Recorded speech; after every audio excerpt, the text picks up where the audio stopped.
আজকে দুপুরে রান্না করতেছি গরুর মাংস দিয়ে আলু দিয়া। দেখেন কিভাবে রান্না করি। ভালো লাগলে কমেন্ট করে বলে দিয়েন, আর ধাক্কা দিয়েন না। দেখবেন আমি কিন্তু আবার বেশি মশলা খাই না, খুব নর্মাল টাইপের খাই। আর হচ্ছে আমার স্বামী না আমার হাতের রান্না ছাড়া কোনো কিছু ভালো লাগে না, সে আমার রান্নাই পছন্দ। এখন আপনারাও যদি খাইতে চান, কে কে খাইবেন আইসে পড়েন, খুব খুশি ভালো লাগবো।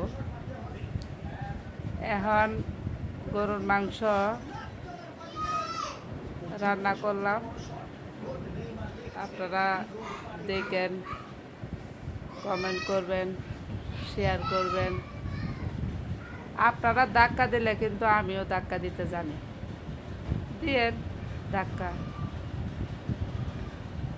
ধাক্কা দিয়েন না।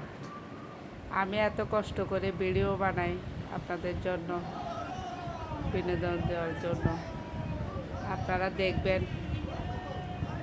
ভালো ভালো কমেন্ট করবেন, দোয়া